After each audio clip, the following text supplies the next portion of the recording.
Todos los miércoles a las 19 horas, Letra y Música, donde los protagonistas son las palabras, los versos, las sílabas, la prosa y las canciones, para que nos provoquen nostalgia y emociones. Conduce José Ignacio Núñez.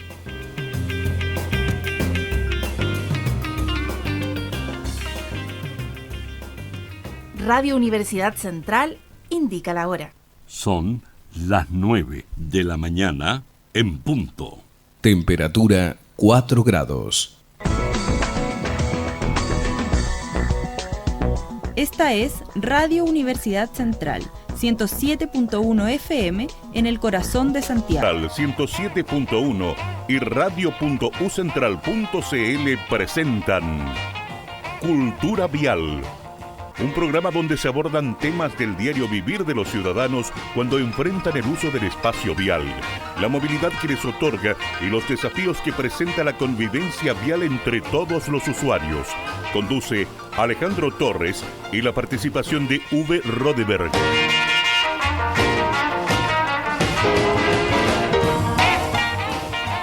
Muy buenos días a todas nuestras auditoras, nuestros auditores y que nos pueden mirar también a través de nuestra señal de streaming. Estamos en una versión más de nuestro programa de los días miércoles, Cultura Vial. Entre las 9 y las 10 de la mañana nos pueden escuchar en el 107.1 del dial FM, aquí cerquita de la universidad, pero si no estamos cerca de la universidad también nos pueden seguir en nuestra transmisión en vivo en el sitio web radio.ucentral.cl. Y si no tienen el tiempo ahora para escucharnos, pues ingresen a esa misma página web y podrán ver ahí en los podcasts toda nuestra programación, entre los cuales obviamente está nuestro programa. Saludamos a Felipe Buletich, nuestro radio control, que pone todo esto en el aire, y por supuesto a mi compañero de ruta, el maestro V. Robert. Maestro, muy buenos días, ¿cómo está? Muy buenos días, Alejandro, muy bien. Hace un poquito de frío hoy día, pero ahí saludamos a los auditores con el calor del programa. Siempre buscando por ahí alguna noticia, pero voy a referirme a esto que de repente las carreteras nos pasan malas jugadas y están congestionadas. Pero leía como una noticia así como, no sé si llamarla simpática, pero en algunos países que han aumentado y aumentado, sobre todo en Estados Unidos, más y más carreteras, en la zona de Texas, en la zona de Houston, y había unas fotos así de unos anchos de carretera, pero decía la nota, era como, no sé si era con humor, pero de verdad, era, colocar más carretera era como cuando uno engordaba un poco y ponerse un hoyo más en el cinturón. Exacto. Entonces, no va por ahí el problema, ¿no es cierto? Yo creo que tenemos que buscar formas de hacer más, o sea, lograr mejor movilidad, ¿no es cierto? Sistemas públicos de transporte, variación de sistemas, ¿no es cierto? Ya sea desde el tren, desde tranvías, bicicletas, caminar más, y bueno, ojalá los centros tanto educativos como productivos no estén siempre tan lejos, digamos, ¿no es cierto?, de donde vivimos. Es todo un tema que hemos tocado muchas veces en nuestro programa, pero que está ahí, ¿no es cierto?, y que se vive el día a día. Pero claro, maestro, o sea, en estricto rigor, lo que la experiencia nacional e internacional sobre todo, cito la experiencia internacional porque nos llevan adelantados algunas décadas en el tema, dice que, bueno, ahí en lo que es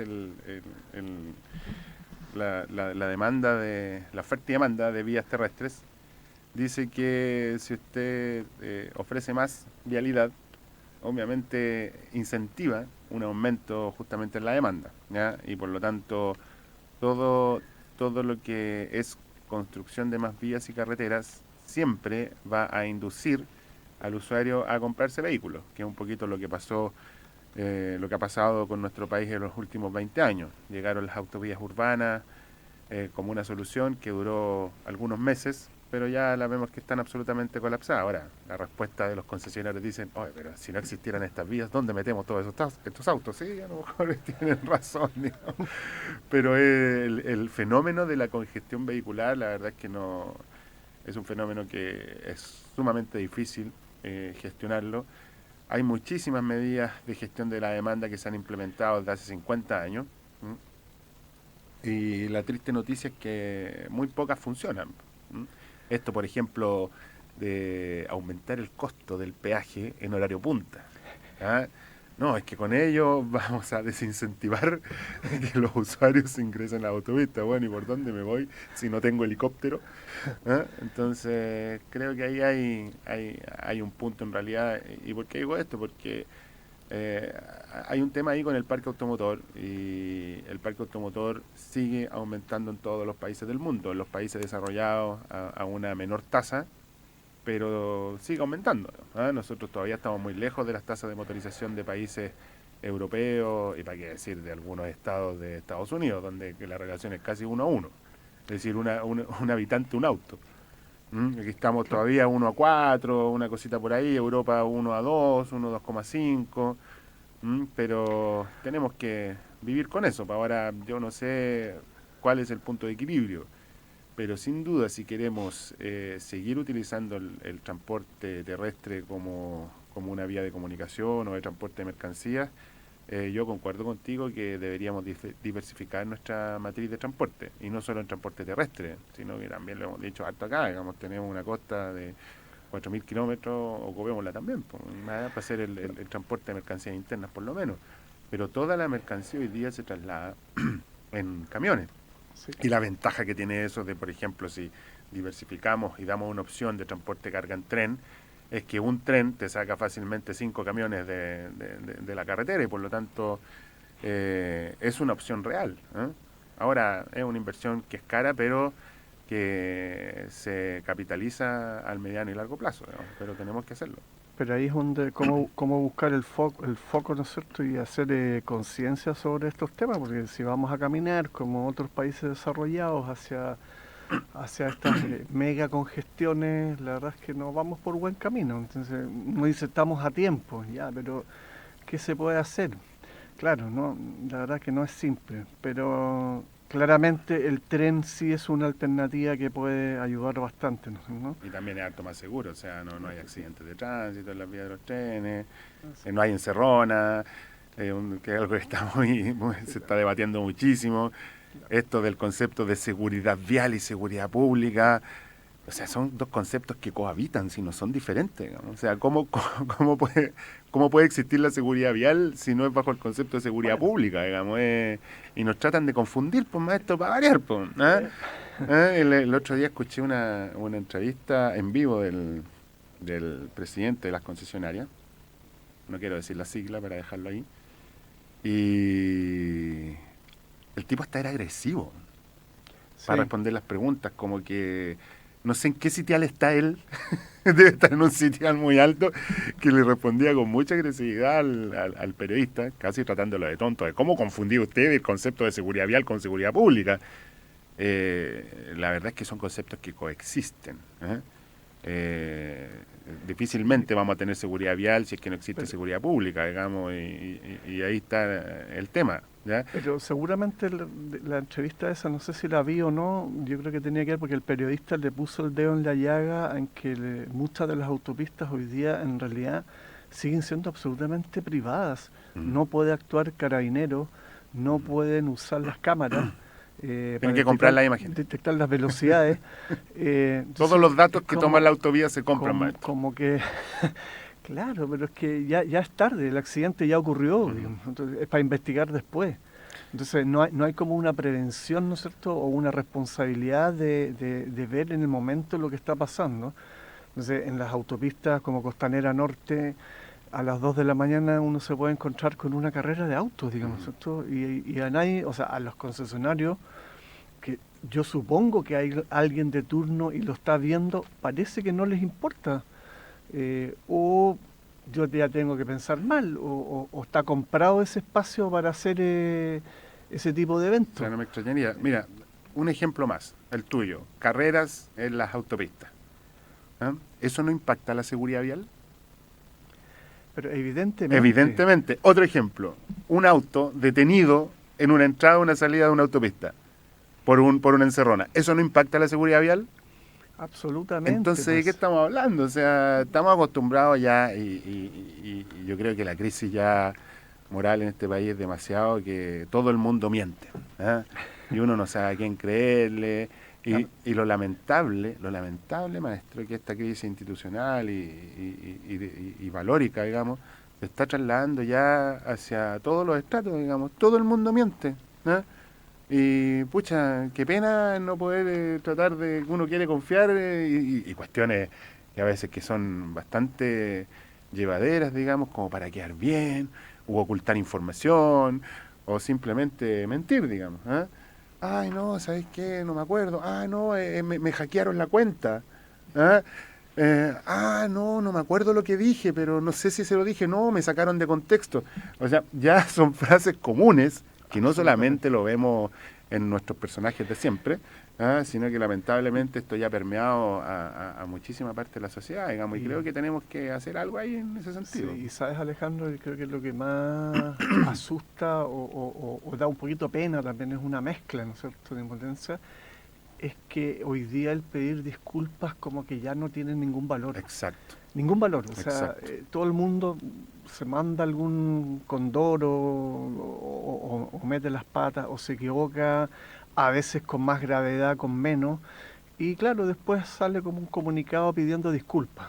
O no me acuerdo, y se hace o lo como hice sin intención. Si es que molesté a alguien, les pido disculpas. Correcto, Es correcto. como si es que alguien se sintió mal por lo que dije, les pido disculpas. Pero ¿sabes lo que se extraña, maestro?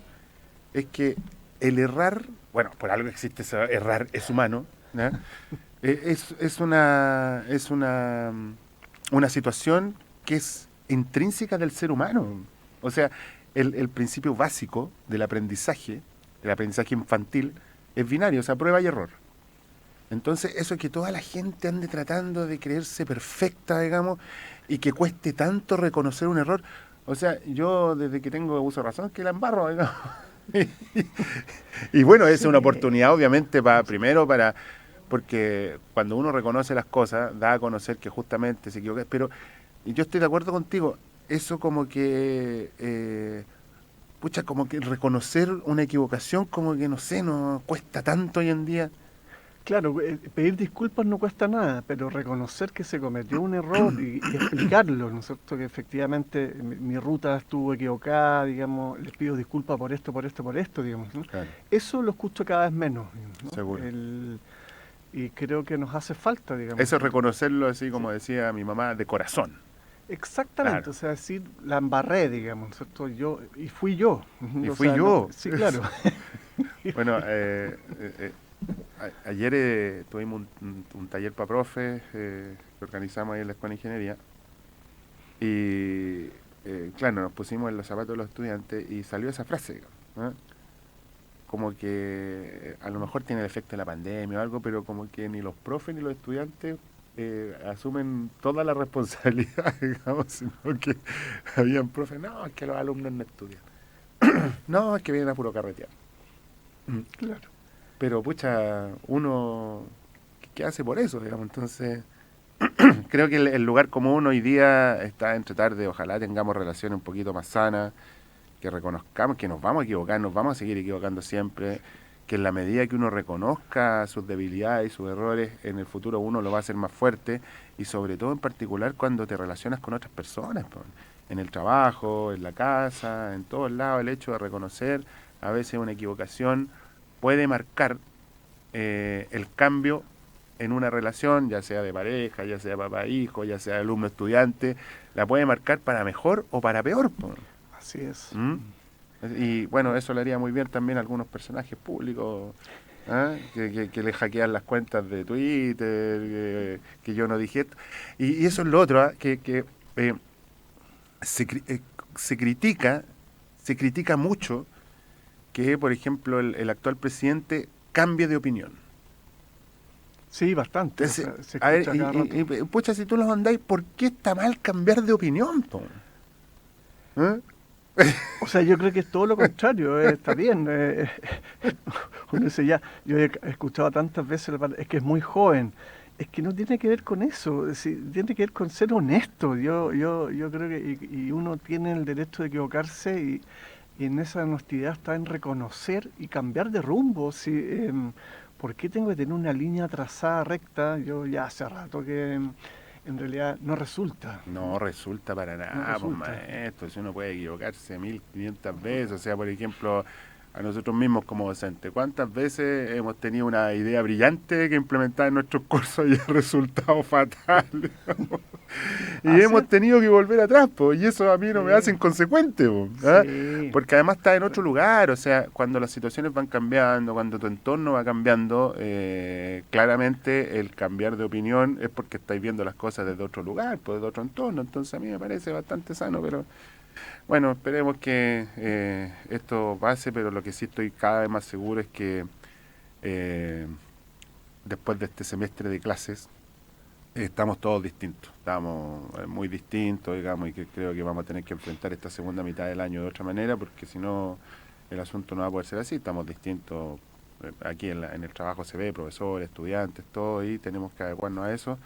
Y tenemos que volver a puntos de encuentro, pues. Y yo creo que es sano tener conversaciones desde el punto de vista de la sinceridad. Hay estudiantes que tienen muchos problemas. Ayer mi hija me contó algo dramático que está ocurriendo. En el colegio, en el primer semestre, hubo cuarentenas, digamos, por estos protocolos. Entonces a ella le tocó irse en cuarentena justo una vez porque era contacto estrecho de un compañero y justo tuvo prueba ese día. Entonces ayer eran las pruebas recuperativas. Y me decía que había un estudiante, mi hija en octavo básico, de segundo medio llorando en la prueba. Porque no había estudiado nada. Entonces esas situaciones de estrés por una prueba se están dando cada vez más, digamos. Y claro, a lo mejor antes no se daba, uno se preocupaba, digamos, pero ya el hecho de llegar al llanto en una actividad académica es algo de lo cual tenemos que hacernos cargo también, pues está todo así medio movido. Mucho por hacer, mucho por hacer. Pero hablemos de temas más agradables, pues maestro, ¿le parece? Del medio ambiente, dice usted. Por supuesto, de lo que nos gusta, de estas cuestiones novedosas, digamos, que hacen ver el futuro un poquito más verde, digamos, donde podamos acomodarnos ahí. Hemos conversado harto, que unos entornos más amigables, digamos, con vegetación, nos mejoran la calidad de vida, digamos. Y además que uno con las plantas puede hablar y ser sincero, digamos. Dicen que le hace bien. Así que presenta a nuestra invitada, que para variar es una invitada de lujo, pues maestro, si siempre nos caracterizamos acá Creo que ha estado antes nosotros, pero para nuestros auditores aquí vamos a presentar de nuevo a una invitada de lujo que tenemos hoy día. Ella es Gabriela Saldías Peñafiel, es docente, es investigadora de nuestra Universidad Central, trabaja principalmente en la carrera de Arquitectura del Paisaje, pero también ha hecho buenas clases de infraestructuras verdes en la carrera de Arquitectura. Ella es ingeniera agrónoma de profesión y tiene un magíster ligado a los temas de paisaje. Tiene hoy día dentro de sus actividades, y por eso Alejandro la presentaba como esta cercanía con las plantas, mantiene, ¿no es cierto?, con mucho esfuerzo un vivero que tiene la universidad y la carrera, ¿no es cierto?, en nuestro campus, que en general se dedica a cultivar flores y plantas nativas, ¿no es cierto?, y es casi un vivero de experimentación y de investigación. Y hoy día está trabajando muy activamente para sacar adelante el próximo Congreso Nacional de Flora Nativa, que se realizará del 8 al 10 de septiembre en nuestra Universidad Central. Ahí ella siempre acuña algunas frases y del tema que la trajimos hoy día, vamos a introducirlo un ratito más. Pero en general nosotros hablamos de que los paisajes en transformación son una respuesta también frente al cambio global. Buenos días Gabriela, ¿cómo estás? Buenos días Uwe, muchas gracias por la invitación, muy contenta de compartir aquí con ustedes esta mañana. Gracias Gabriela y bienvenida. yo cuando te hice la invitación, te dije que te hice una invitación como que para que conversemos un poquito sobre uno de los proyectos de investigación, porque en realidad Gabriela siempre tiene varios, pero uno que de alguna manera lo conozco un poco más, porque me invitaron a ser parte del directorio por la forma en que se está llevando a cargo, a un comité directivo, no es un directorio en realidad, y que se llama Modelo de Techos Verdes con Flora Nativa en Ciudades de Chile Central. Este está como copatrocinado o tiene entidades asociadas como el MIMBU, que ya lo hace ser interesante porque por las exploraciones y por la extensión que puede tener este proyecto. Está el Centro Tecnológico para la Innovación de la Construcción. Está también un programa de la Dirección Regional Metropolitana de Corfo y Fundación País Digital.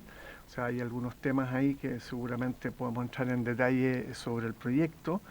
Y participa el Instituto Chileno de Arquitectos Paisajistas, conocido como ICHAP. En ese contexto, yo sé que esto está recién empezando, pero yo ya algo conozco el proyecto y desde mi punto de vista es un proyecto que puede llegar a tener un alto impacto y lo encuentro muy, muy positivo que se esté trabajando en él, porque en general el tema de los techos, y quizás ahí Gabriela nos va a contar un poquito más cuáles son los objetivos principales del proyecto.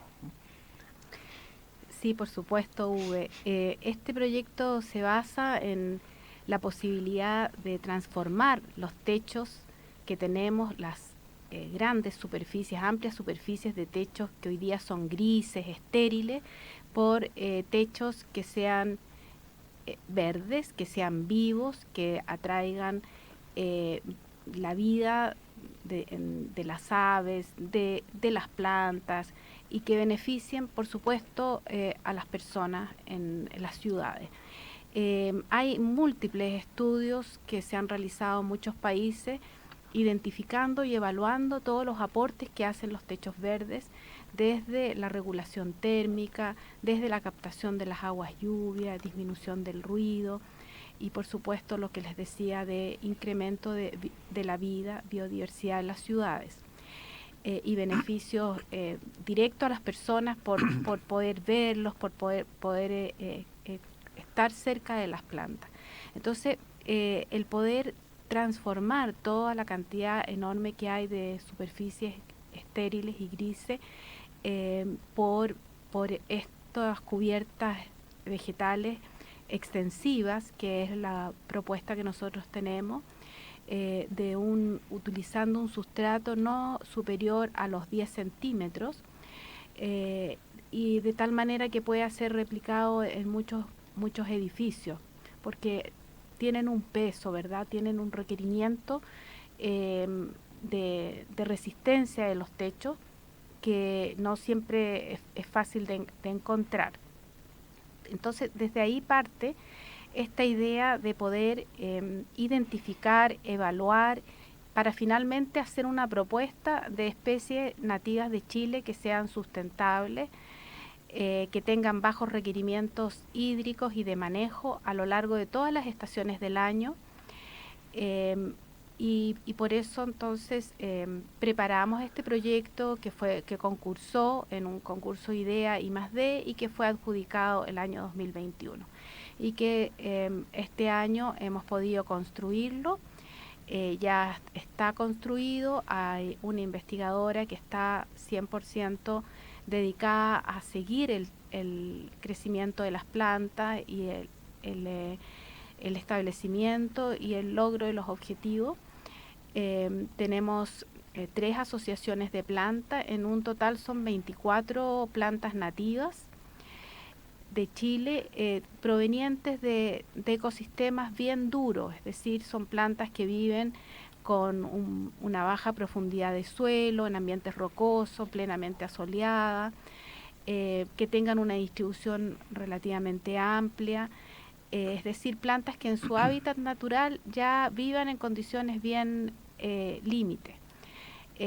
Y queremos entonces finalmente llegar a esa a probar esas plantas. De hecho, cuando hay alguna que no nos resulta, que ya nos pasó con una que se afectó mucho con las heladas, la cambiamos por otra especie. Entonces, no queremos llegar con plantas que tengan problemas en una situación tan estresante como son los techos, con temperaturas muy altas en el verano, sequedad ambiental, frío en invierno. Entonces, como que puedan soportar bien todo eso con un manejo mínimo.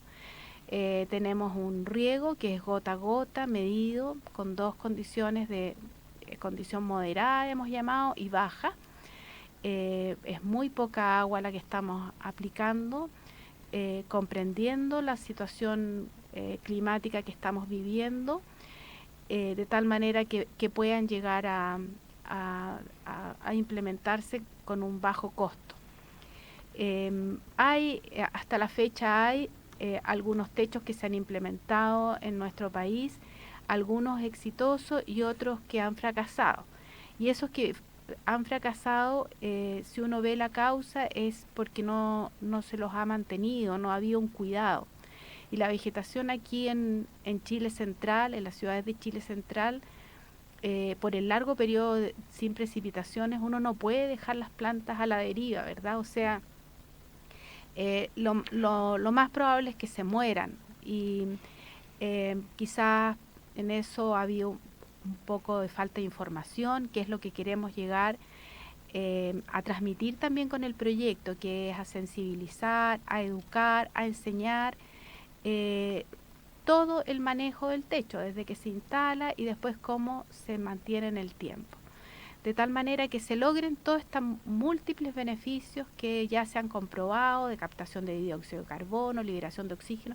Hay muchísimos estudios científicos que se han realizado en distintas partes del mundo y que avalan, digamos, que es una buena postura y un buen camino, más aún hoy día en que hay incentivos. Por ejemplo, hay un decreto 58 de MIMBU que amplió las superficies de uso, los porcentajes de uso de las azoteas de los edificios. Y ese decreto fue formulado para favorecer los techos verdes. Entonces, hay desde ese punto de vista una oportunidad, lo mismo que hay una norma que se creó hace un par de años para una construcción sustentable de techos verdes, donde aparecen una serie de indicaciones, pero sobre las plantas dice hay que investigar más. Y eso es lo que estamos haciendo ahora. Oye, qué interesante tu proyecto, Gabriela. Pero aparte de los beneficios que ya nombraste, en un principio cuando definiste en general los beneficios que traían los techos verdes, o cualquier superficie verde, hablaste de biodiversidad.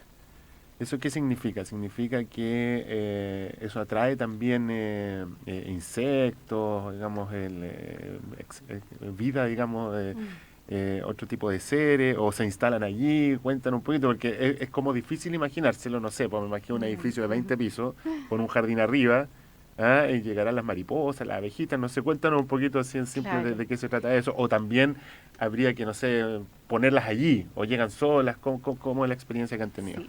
Bueno, en realidad, ¿qué ocurre en las ciudades? En las ciudades en general hay una paleta vegetal que es bastante limitada, limitada a lo que plantamos, ¿verdad? En las plazas, en los parques, y en las zonas más construidas, donde hay edificios, prácticamente no hay vegetación en muchos casos, o es muy poquita.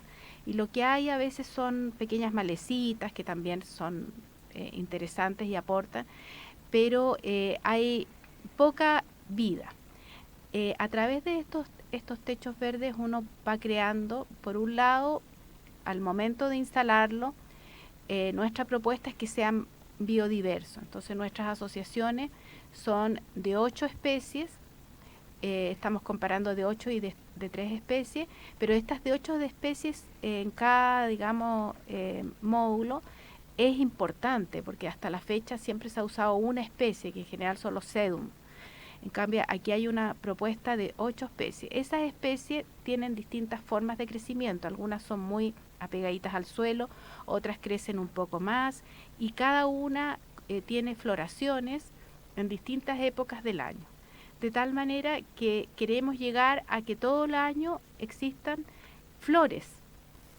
Esas flores atraen a los polinizadores. Ahí entonces llegan aves y también insectos, mariposas, pequeñas mosquitas y muchos del grupo de los dípteros y de los himenópteros, de las abejas también, mucha variedad que van a llegar ahí a polinizar. Y las mismas plantas van generando también un suelo que es más rico que el que se puso en inicio, ¿verdad? Que es un sustrato bastante inerte en principio, pero esas plantas que van liberando pequeñas hojitas, sus raíces van extendiéndose y también dejando restos de tejidos vegetales, todo eso va favoreciendo también a una vida en el suelo, y esos suelos ricos son grandes captadores de dióxido de carbono.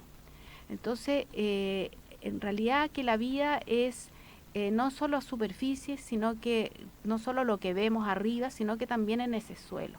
Estamos transformando un suelo que no existe o que es una lata, ¿verdad?, que se calienta, por un suelo con vida, con microorganismos, hongos, bacterias, y también con otro tipo de organismos propios del suelo, como son, por ejemplo, las lombrices de tierra, los chanchitos, etcétera. Pero en el fondo esto es un círculo virtuoso perfecto, ¿no? Es decir, hay un tema ahí, por eso me encantó el término de biodiversidad, porque el hecho de atraer también insectos, digamos, y que el suelo también sea tan rico en esto, hace que le dé vida a esto, y eso también, me imagino, ayuda a su mantenimiento en el tiempo. Yo no me imagino unas plantas, digamos, sin esa biodiversidad que tú mencionas. Pues, ¿cuál es el aporte justamente de estos insectos y de estos bichitos, digamos, en el mantenimiento en el tiempo de estos jardines? Claro, la idea de usar, por un lado, una alta biodiversidad en la propuesta vegetal que nosotros hacemos, está orientada para que entre las plantas que crecen distinto se complementen. O sea, una planta que es más agachadita y más pegada al suelo tiene otra un poquito más alta que algo de sombra le proyecta y le ayuda entonces a que se mantenga más húmedo y que esa planta se beneficie. Entonces, esta posibilidad de que hayan distintas alturas, si bien son todas son hierbas y subarbustos que no van a alcanzar una altura mayor de 50 centímetros, todas van a ser desde ahí hacia abajo, pero se produce como una variación en esta cubierta vegetal que permite que las plantas se vayan ayudando, complementando. Por supuesto que todo lo que va, este nuevo ambiente que se crea, que va permitiendo la vida de otros organismos vivos, ayudan a las plantas a un mejor funcionamiento de sus raíces. Se ha estudiado mucho las asociaciones que hacen las plantas, las raíces de las plantas con los hongos, formando micorriza, que finalmente esos hongos que se instalan en esas raíces favorecen el buen funcionamiento de las raíces de las plantas. Entonces se van creando muchas asociaciones que uno podría investigarlas cada una de ellas, o sea, como que de aquí puede salir un mundo de posibilidades por delante.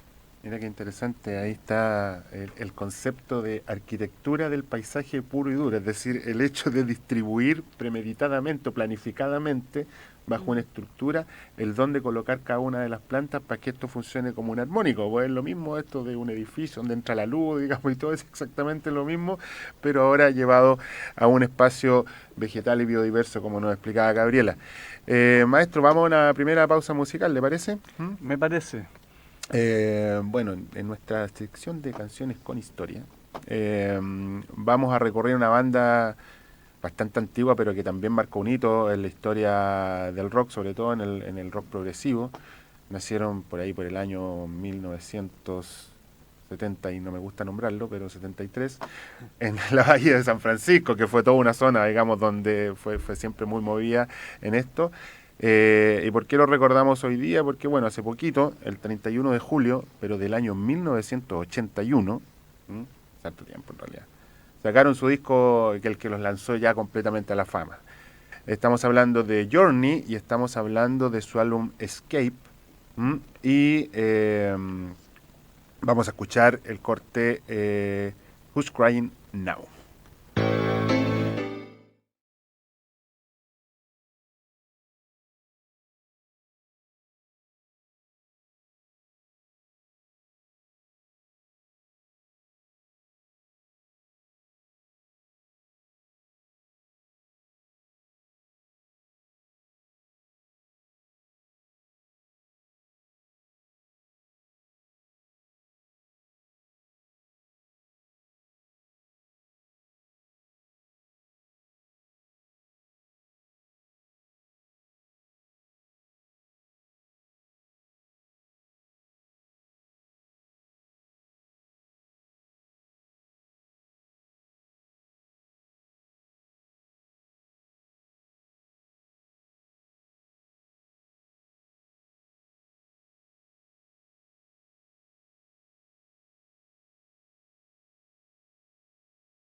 Estamos presentando en Radio Universidad Central y radio.ucentral.cl Cultura Vial.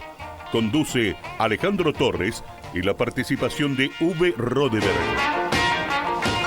Bien, estamos aquí de vuelta para iniciar nuestra segunda parte del programa Cultura Vial de los días miércoles entre las 9 y las 10 de la mañana, que nos pueden escuchar por el 107.1 del dial FM y también por nuestra señal en vivo radio.ucentral.cl, que también ahora tenemos una señal de streaming ahí donde pueden ver estos maravillosos estudios de la radio. Recordarles también que pueden interactuar con nosotros a través de nuestras cuentas de Facebook, Instagram y Twitter. Yo no sé si está en carpeta sacar TikTok, Felipe, no, parece que no, TikTok todavía no está en carpeta. Qué bueno, porque ya vemos ahí, maestro, que nos hagan hacer un TikTok ahí, sería muy divertido. Vamos a terminar haciendo, por llegar a los muchachos jóvenes, digamos, ¿sí? O sea, acuérdate. Sí. Bueno, yo he participado en algunos de mi hija. Ya. Es bastante entretenido, hagamos, nos reímos harto, pero esperemos que quede en eso nomás. Ahora, claro, hay intereses creados, digamos, ¿eh? Hay pocas cosas que le digo que no a mi hija, así que tenemos que hacerlo, ¿no?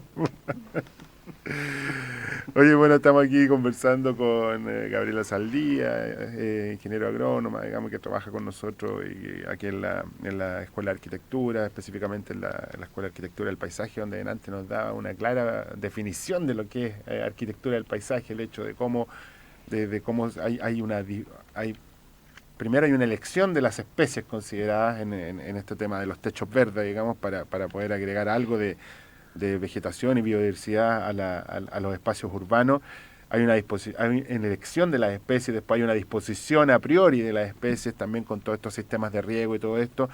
Y yo le comentaba un poquito a Gabriela recién el tema del mantenimiento, porque eso es como difícil. Tú lo nombraste también en el primer bloque, donde efectivamente los jardines se empiezan a deteriorar cuando no hay mantenimiento. Y claro, yo crecí, digamos, con mi abuela que decía que tenía manos para las plantas.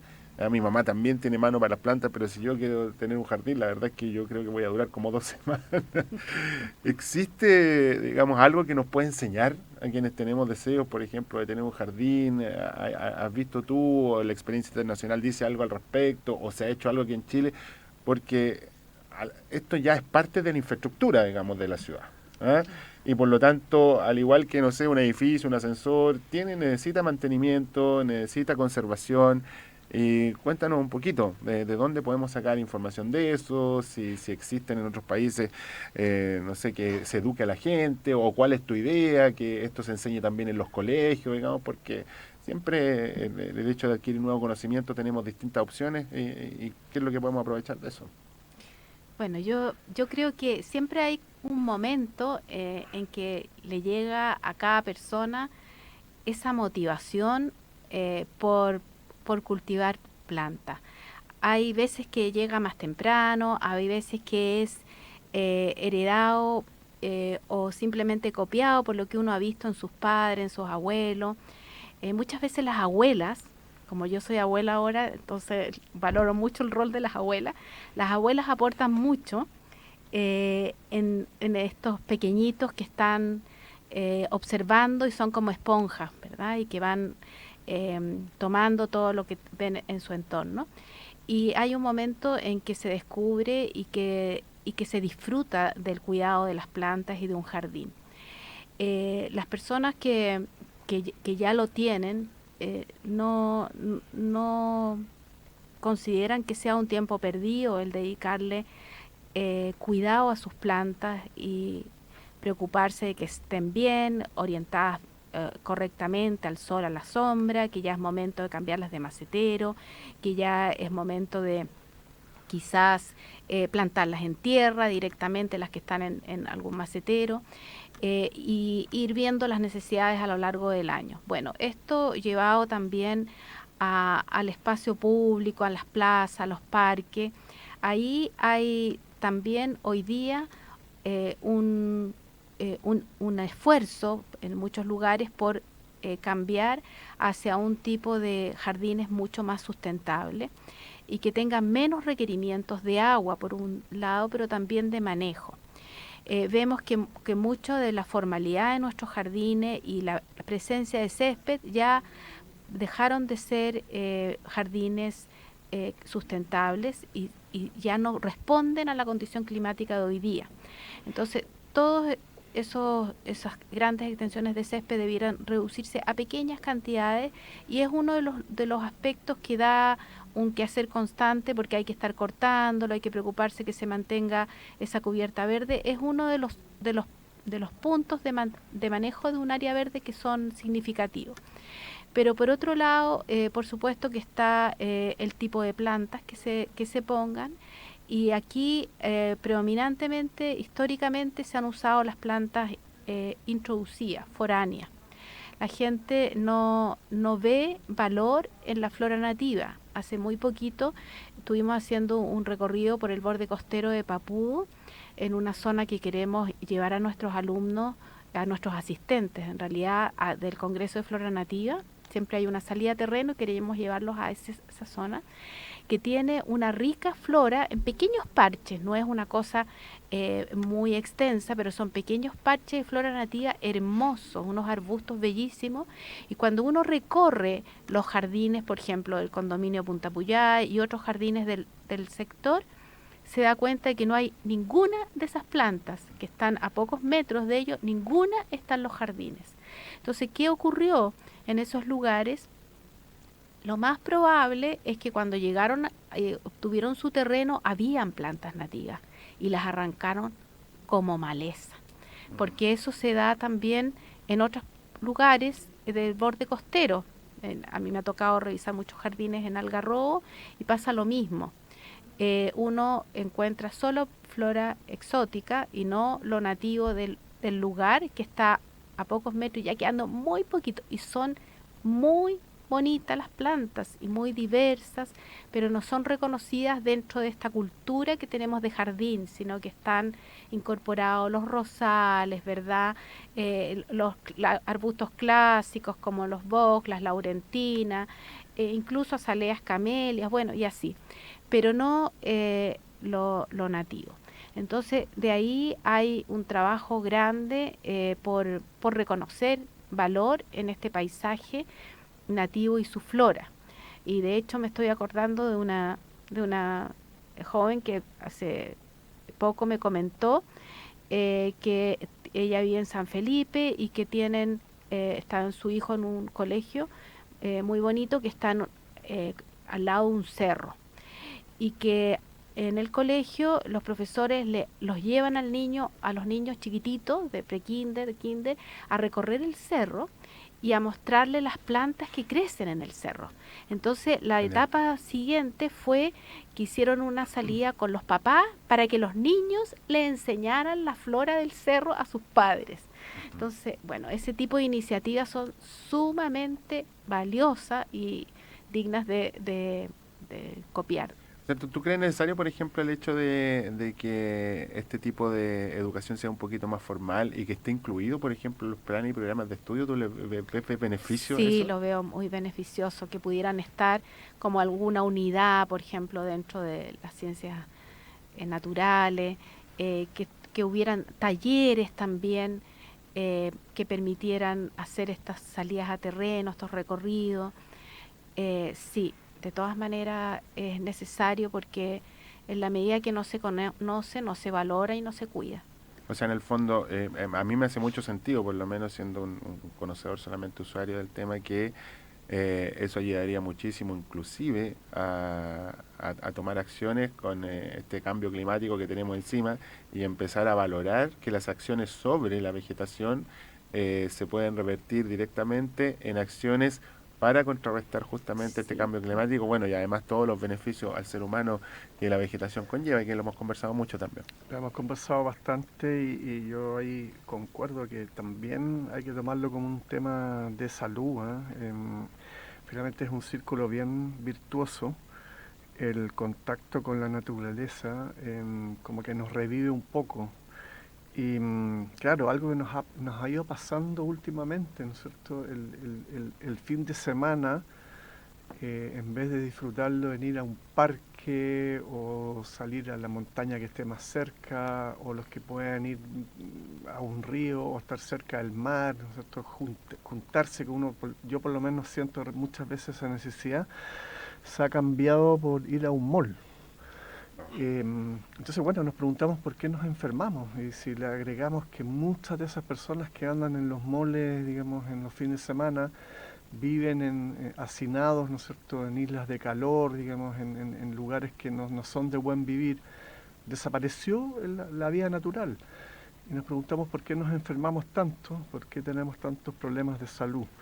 La verdad que yo decía, la experiencia que tuvimos, digo, gracias a la pandemia, digamos, pero uno va aprendiendo de todos estos males también, que nos tocó más directamente trabajar con un campamento, digamos, porque lo trajo una alumna, un tema en Puente Alto, y tuve ahí bastante ayuda de profesores, digamos, de la Escuela de Arquitectura del Paisaje, que fuimos al campamento y les enseñaron a hacer un poco de jardín, porque sí terreno había, nosotros estaban sobre suelos, digamos, ¿no es cierto?, que se habían tomado algunos suelos, pero lo interesante era ver por qué habían salido, porque la mitad de ellos no es que no tenían vivienda, venían arrancando de un mal vivir, digamos, venían arrancando de viviendas en que vivían muy mal, en que no había buena tolerancia con los vecinos, porque no hay aislación acústica, porque no hay jardín, no hay nada, no hay lugar donde jueguen los niños, y veían irse a un campamento con una posibilidad, ¿no es cierto?, de cambiar su estilo de vida. Y ahí uno, claro, se le hicieron algunos huertos, se trató de estructurar un poco, nosotros los arquitectos siempre tratamos de estructurar un poco eso, de ordenar un poco eso. Nosotros, como decía, me acordé mucho de eso cuando la Gabriela decía, a mí me pasa en el tiempo, trato que las plantas crezcan a su manera, digamos, y no las trato de tocar, pero siempre viene alguien que las quiere podar, que las quiere achicar, los árboles que ya se crecieron mucho y empiezan a ser peligrosos, digamos, ¿no? Y hay que achicarlo. Bueno, hay una cultura ahí, Alejandro, Gabriela, que yo creo que hay que llevarla, lo hemos dicho en muchas, como con nuestra cultura vial. Nosotros decíamos que los chicos deberían aprender a andar en bicicleta muy temprano para que se enfrenten a la calle de otra manera.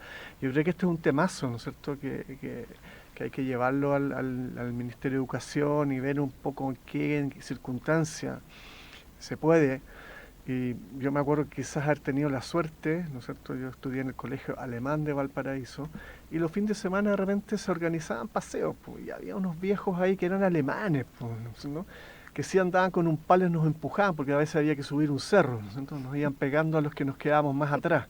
Pero de repente paraban, ¿no es cierto?, paraban y nos explicaban, mira, este es un boldo, este es un litre, y nos hacían una clase en terreno. El litre, yo me acuerdo, sí, que había que saludarlo para que no... Bueno, había toda una... para que no te saliera alergia.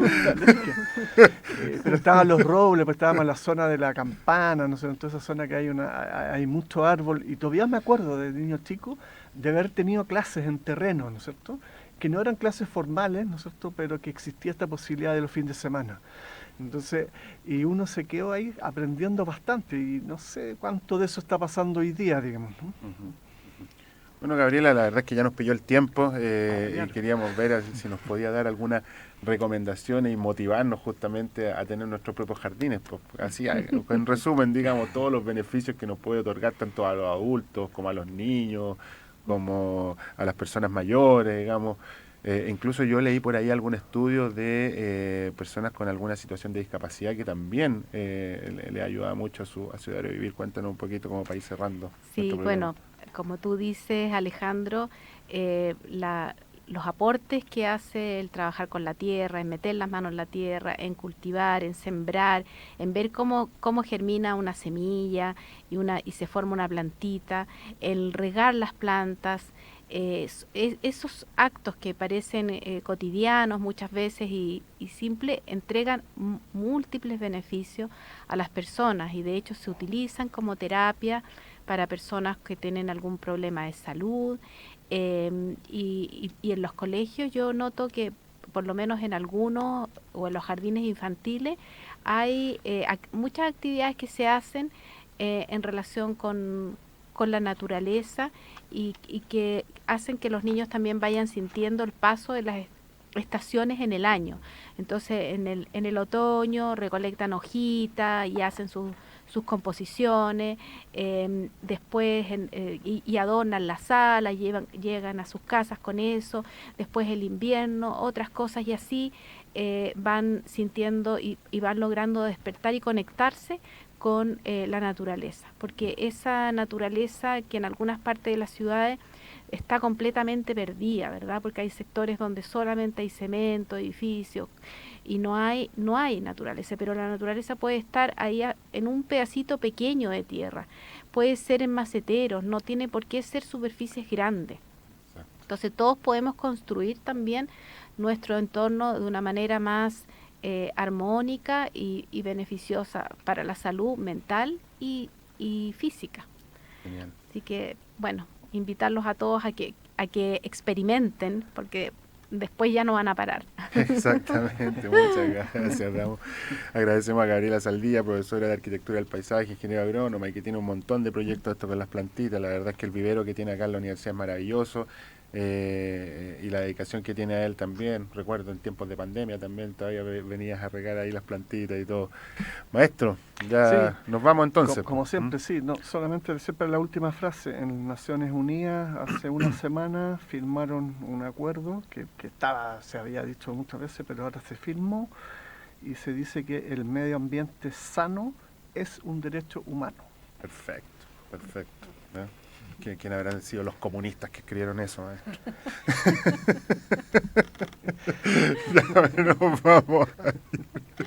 Nos vamos a ir con otro tema, con historia.